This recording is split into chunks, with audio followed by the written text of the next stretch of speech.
اوس جبیره چې کومه پټۍ ده پټۍ دپاره هغه شرطونه نشته دی چې کوم شرطونه په جرابو په موضوع کې لیدله پټۍ دپاره نشته دی پټۍ دپاره دا شرط نشته چې په اوداسه کې به پټۍ لګي دا شرط پکې نشته بلکې بغیر د اودس نه سړی لګولی شي په هغې مسح کولی شي دا جایز ده پټۍ دپاره دا وخت هم شرط نه دی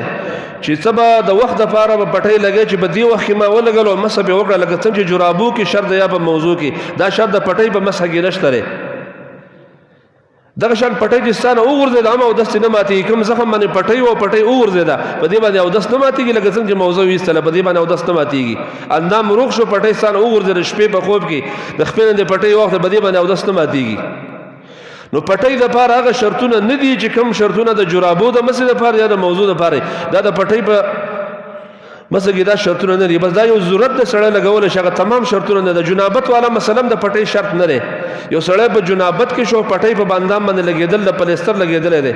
سړی د نور اندامونه وینځي او کوم ځای کې چې د مسح ځای د هغې د لاس راکاږي بس دا غسل برابر شو په دې باندې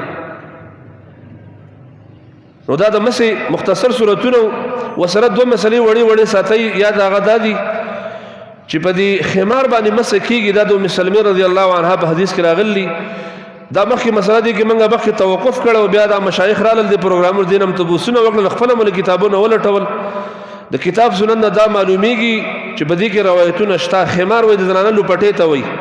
چې کوم ځای کې د زنانو سر ښکاره کېدو لکه په دې اډو کې یا په بعضو ځایونو کې زنانې یو ځای کې اودس کوي چې لاره ده یا ایرپورټ د دې ځایونو کې اودس کوي او د زنانه ویښته ښکاره کېږي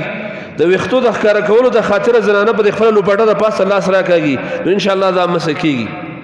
لکه مخکې موږ د پټکي مسح ویلو په پټکي باندې مسح کېږي نو لهذا په خمار او لوپټې باندې مسح کېږي د دې ځان له مستقل روایت هم په حدیثو کې شته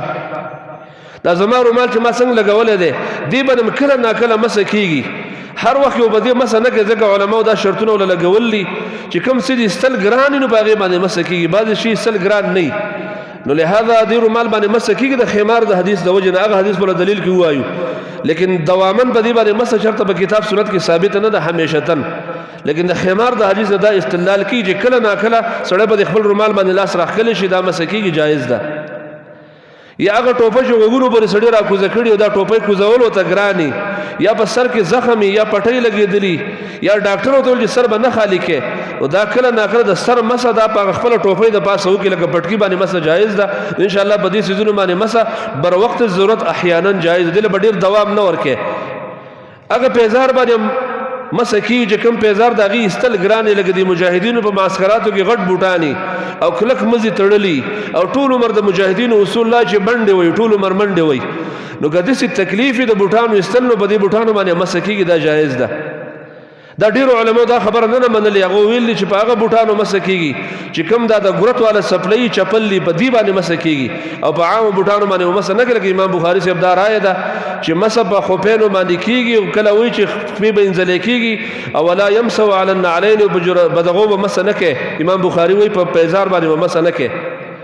لیکن دې لپاره دلایل شته دا کوم د حدیث چې ما ووایو د مغیره بن شعبه په دې کې د پیزار د مسح دلیل شته د نورو کتابونو کې هم دا شته نعلین لفظ راغلی دی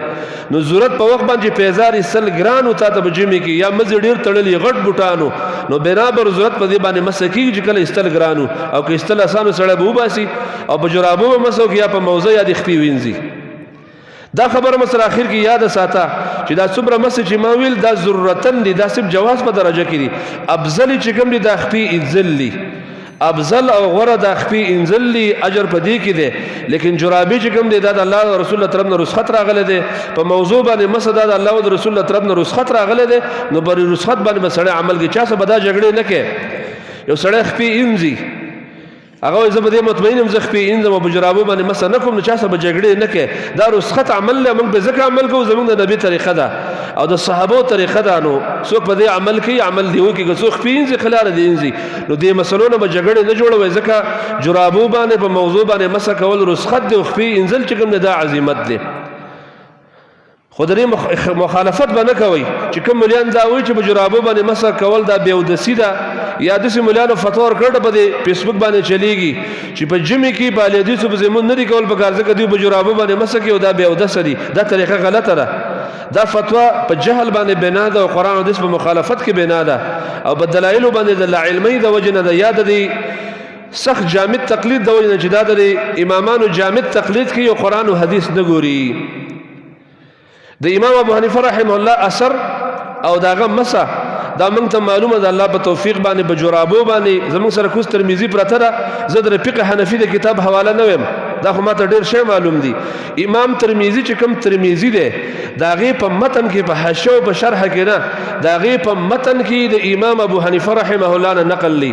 چې هغه باندې یو کس اوبه رااچولې او هغه اودس کوه، دا اودس نه وروسته هغه په خپلو جرابو مسح وکړه او بیا یې داسې وفرمیل فعلت اليوم، ما نن داسې کار وکړو لم اکن افعله چې مخکې ما دا کار نه دی کړی. مسحت علی الجوربین، ما په جرابو باندې مسح وکړه، وهما غیر منعلین، او زما جرابې پیړې نه دي، ما په دې نرو جرابو باندې مسح کړه. دا د امام ابو حنیفه عبارت په سند باندې په ترمذی کې د هغې په متن کې زموږ سره کوز پروت دی. خو دا په عامو ترمذیانو کې تاسو نشئ پیدا کولی. هغه ترمذی چې کوم د مصر نه چاپ ده دا په هغه نسخه کې دا عبارت دی. او محدثین دا غي لاندې لیکي چې زیادت نادره، دا ډېر نادر زیادت دی چې کوم علما اطراف الحدیث جمع کوي هغو هم دا زیادت پاتې شوی دی. دا د مصری نسخه کې دا عبارت ده د امام ابو حنیفه رحمه الله نه په صحیح سند باندې مسأله الجوربین چې دا د ملیان دا ډول نه معلوم دیو ته صرف دا خبره معلوم ده چې امام صاحب 2 ورځې مخکې رجوع وکړه او څوک 15 ورځې مخکې رجوع وکړه او څوک 3 ورځې مخکې رجوع وکړه. د دې شرح الوقایع کې لیکلي او هدایه په حاشیه کې لیکلي او د قدری په حاشیه کې لیکلي دیو ته دا معلوم دی. موږ ته د الله په توفیق باندې په صحیح سند باندې د ترمذی په متن کې دا معلوم دی امام ابو حنیفه رحمه الله د خپل فتوی نه رجوع واپس کړ او رحمه الله تعالی. ځکه دا د حق پرستو خلکو طریقه ده چې کومه مسله کمزوري او د هغې مقابله کې دلیل صحیح میلاو شو د خپلې غلطې مسلې نه به رجوع کوي. موږ بل یو کتاب کتل کوز امام مالک نه چا تپوس کړی دی چې په اوداسه کې د ګوتو خلال څنګه دی، دا د ګوتو خلال څنګه دی چې تفصیل مې مخکې ویلی دی. امام مالک رحمه الله په درس کې ناستو شاګردانو ته چې ماته به دې کې حدیث نه معلوم، نو هغه ځای کې یو طالب پاسید او حدیث په سند باندې ووایي حدثنا فلان فلان فلان، نبی اسلام ته ورسو چې کان رسول الله صلی الله علیه وسلم یخلل، د الله رسول به د ګوتو خلال کاو. چونکه سند امام مالک ته معلومو، ځکه سند راویان هغه ته معلومو د امام مالک او نبی اسلام په منځ کې 2-3 واسطې ایله دي، ځکه دا نږدې سړی دی. نو امام مالک رحمه الله وی چې حدیث حسن، دا صحیح حدیث دی او دا حسن حدیث دی. بیا ملګرو ته ویل چې تاسو واورېده چې دې سړی صحیح حدیث وایي چې د ګوتو خلال په حدیث کې راغلی دی، لہذا زما فتوا دا شو چې د ګوتو خلال په حدیث کې شته. دا د امامانو مذهب دی. 4 امامان ټول د دې خبرې نه پاک دي. د هغو په کاته کې چې کومې خبرې دي رستنو خلکو لیکلي، دا خلک به د الله په عدالت کې ذمواري. نور 4 امامان خپل غاړه خلاص کړل چې صحیح حدیث میلاو شو دا زمونږ مذهب دی. اذا صح الحديث فهو مذهبي، صحیح حدیث چې میلاو شو دا زمونږ مذهب دی. امام حنیفه رحمه الله خپل غاړه خلاص کړي، خپل شاګردانو ته به ویل چې زمانه هر خبره ملي کوي، ځکه زه انسان یم. اقول اليوم، نن یو خبره کوم، وارجع ونرجع عنه غدا، او سبا ته واپس کېږم. کېدای شي زه یو مسله نن بیان کوم، سبا له کتاب وګورم هغه مسله بدله شي، نو هره مسله زمانه ملي کوي. نو دا رستنی مقلدین به د دې ذمہواری د الله په عدالت کې بدیو جواب ورکوي. او امام ابو حنیفه، شافعي، مالک، احمد رحمهم الله تعالی رحمتا واسعه دیو خپل غاړه خلاص کړی ده چې کومه مسله دیو ته رسېدل او صحیح رسېدل به دیو فتوا ورکړی ده، او چې کومې نه دي رسېدلې په هغو کې خطا شوي دي، نو موږ ته قرآن او حدیث را رسېدلی د روغ رمټ. انشاءالله موږ به قرآن او حدیث ګورو او د امامانو به احترام کوو، امامانو ته به کنځل نه کوئ. د امامانو ګستاخي کول، دیو پسې بدې ردې ویل، دا د بدعتیانو طریقه ده، ځکه دا زموږ د دین مشران دي. د تمام صحابو به احترام کو، د تمام امامانو به احترام کو، ځکه د دین لوی خلک دي. زما په شان واړه خلق او داسې غټو خلکو پسې خبرې کول دا ناروا دي ورونو. ها قرآن او حدیث را رسېدلی دی او دین موږ ته مکمل میلاو دی چې په دین کې کومه خبره د قرآن او د حدیث مطابق وه او امام صاحب پکې تېروتې او خطا شوی و، الله دې په هغه رحم وکړي، موږ به قرآن او حدیث منو. دا انشاءالله رڼا لاره ده او دا بالکل واضح لاره ده او واضح ده او بغیر د تعصب او د عناد نه. الله رب العالمین دې په دې خبره موږ له بصیرت راکړي. الله دې